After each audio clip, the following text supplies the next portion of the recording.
عام حالات ہوتے تو اس میں ہمیں آپ کو تو یہ بات کرنے کی کوئی ضرورت ہی نہیں تھی کہ جلسہ نہیں ہونا چاہیے، کیونکہ ایک جمہوری نظام اگر چل رہا ہے اس کے تحت جلسے جلوس بالکل ان کا حق ہے، لیکن مفاد عامہ میں، صحت عامہ کے لیے، رول آف لا کے لیے میرا خیال ہے وہاں پہ اسلام میں اجتہاد کا بھی حکم دیا گیا ہے کہ جب اگر غیر معمولی حالات ہوں تو اس میں آپ اجتہاد بھی کر سکتے ہیں، جو آپ کا اعلان شدہ راستہ ہے، لا عمل ہے، اس سے آپ تحریف بھی کر سکتے ہیں مفاد عامہ میں۔ اب مفاد عامہ کس قدر عزیز ہے ہمارے ان سیاسی رہنماؤں کو، لوگوں کے سامنے ہے۔ اچھا، حکومت اس پہ کیا سوچ رہی ہے، حکومت کی حکمت عملی کیا ہے، یہ جاننا بھی بڑا ضروری ہے، اور اسی لیے ہم نے دعوت دی ہے پارلیمانی سیکرٹری برائے خارجہ امور اندلیب عباس صاحبہ اس وقت ہمارے ساتھ موجود ہیں۔ بہت شکریہ اندلیب صاحبہ آپ کے وقت کے لیے۔ اندلیب صاحبہ، ایک تو سب سے پہلے جو آج کل گونج ہے بہت زیادہ، اسحاق ڈار صاحب کا جو ابھی حالیہ انٹرویو ہے، بڑی تنقید کا بھی اس کو نشانہ بنایا گیا، پتہ نہیں کس نے، یہ بھی لوگ کہتے رہے کہ کس نے مشورہ دیا تھا ان کو یہ انٹرویو دینے کی، حامی بھرنے کا۔ بہرحال آپ سمجھتی ہیں کہ جو اپوزیشن نے ایک نیریٹو خاص طور پہ پی ایم ایل این نے بلڈ کیا اتنے عرصے میں، اس کو اس انٹرویو کی وجہ سے کوئی دھچکا لگا؟ دیکھیں، دس از ڈو اور ڈائی فار دیم، یہ ان کی زندگی اور موت کا سوال، اور اس لیے وہ عوام کو موت میں جھونک دیں گے لیکن اپنی زندگی بچائیں گے، اپنی دولت بچائیں گے۔ ان کو پتا ہے کہ کبھی بھی ایسا کوئی حکمران نہیں آیا جو کہ اکاؤنٹیبلٹی کے اوپر اتنا زیادہ ڈٹرمنڈ ہو۔ وہ تو یوز ٹو ہیں، ان کو پتا ہے کہ پہلے مشرف سے بھی انہوں نے ڈیل کرنی تھی، اس سے پہلے بھی جب بھی وہ ضیاء الحق کے ساتھ بھی تھے تو وہ جب بھی ہوتا تھا پھر یہ آپس میں مکمکا کر لیتے تھے، وہ زرداری صاحب اس کی فائلیں نکالتے تھے، یہ ان کی فائلیں نکالتے تھے اور آپس میں مکمکا کر لیتے تھے۔ یہ پہلی دفعہ ہے، اور اسی لیے آپ دیکھیں کہ ان کا نیریٹو کیا ہے۔ ان کا نیریٹو ہے عمران خان اور دو بندے۔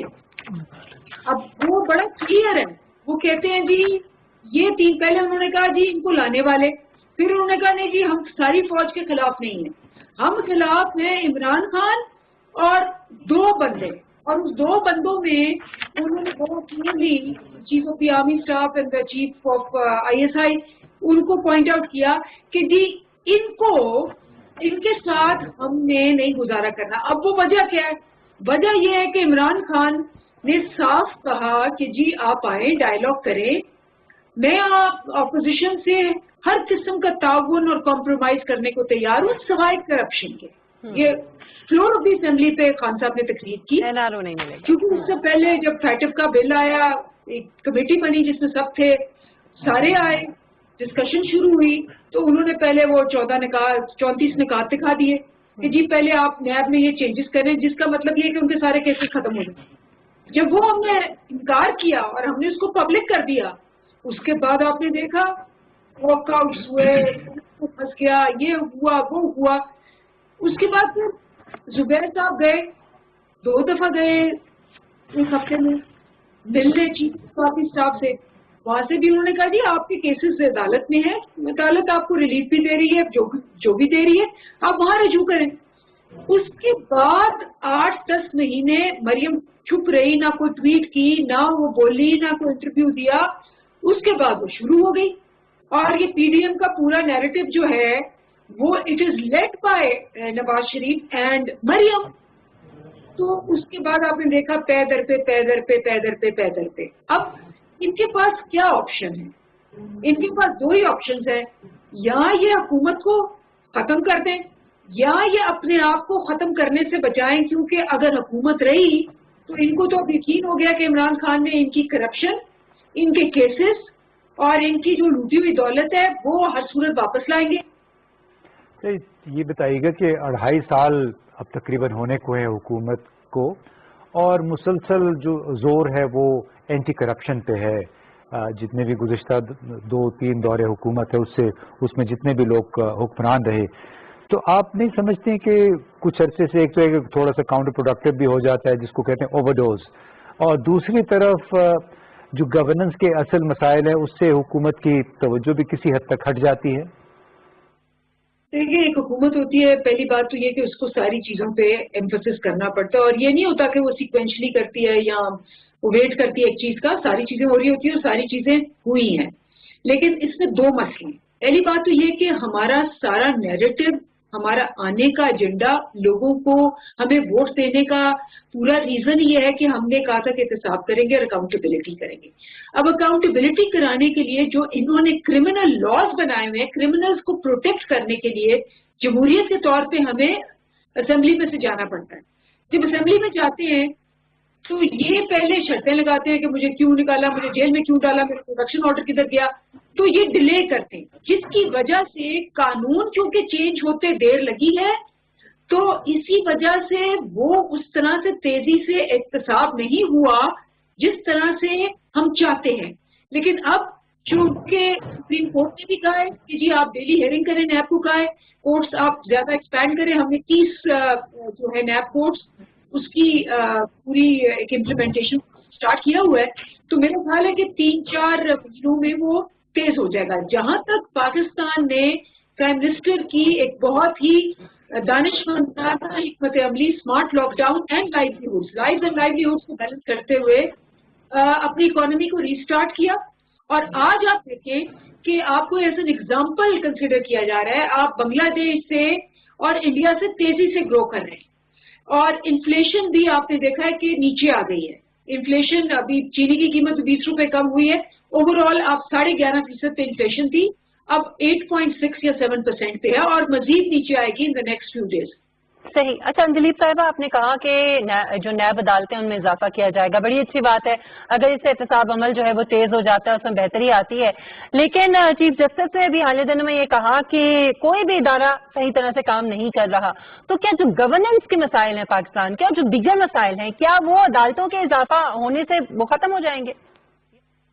اس میں کوئی شک نہیں ہے کہ کوئی بھی جو سسٹم ہے، کیونکہ آپ کی ایگزیکیوشن اور امپلیمنٹیشن تو آپ کی بیوروکریسی کی ضرورت ہوتی ہے. اور یہ بات تو بالکل اس میں جو لیول ہے اس وقت منسٹریز کے اندر، اداروں کے اندر بھرتیاں جو ہوئی تھی اداروں میں، پی آئی اے میں، پاکستان اسٹیل میں، جس بیسس پہ ہوئی تھی، وہ اس کے بوجھ تلے ابھی ہم ان کو فیل کر رہے ہیں. اس کے علاوہ اگر آپ دیکھیں کہ جو کوالٹی ایک کیڈر ہوتا تھا ہماری بیوروکریسی کا، اس کے اندر کتنی ڈیٹیریشن آئی ہے. اور ہم ریفارمز بھی لا رہے ہیں، ہم نے آج ہی اپروو کیا ہے سول سروس ریفارمز کے لیے. تو یہ ایک پروسیس ہے جس کو ٹائم لگے گا. obviously 72 ایئرز کا ایک اسٹیپ ڈکلائن ہے.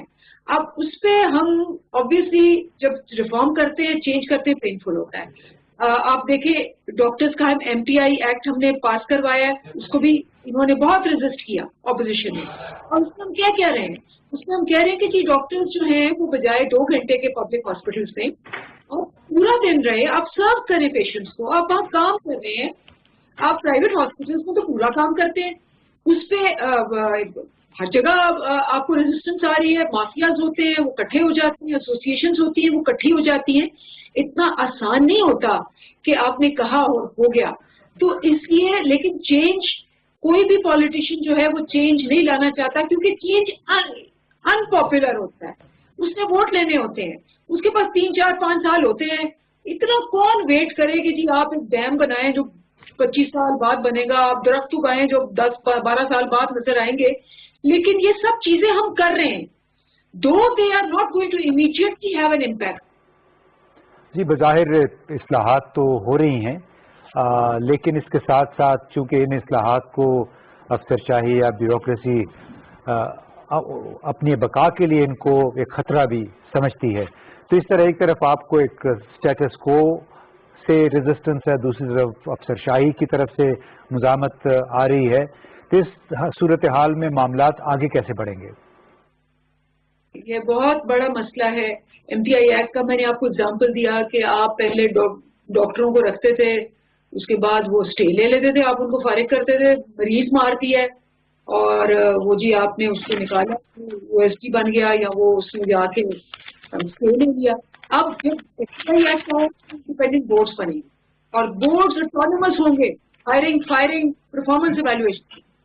تو پورا بیوروکریسی کے اندر بھی، اداروں کے اندر بھی وہ لوگ، اور آپ کو بھی پتا ہے پچھلے 15-20 سال میں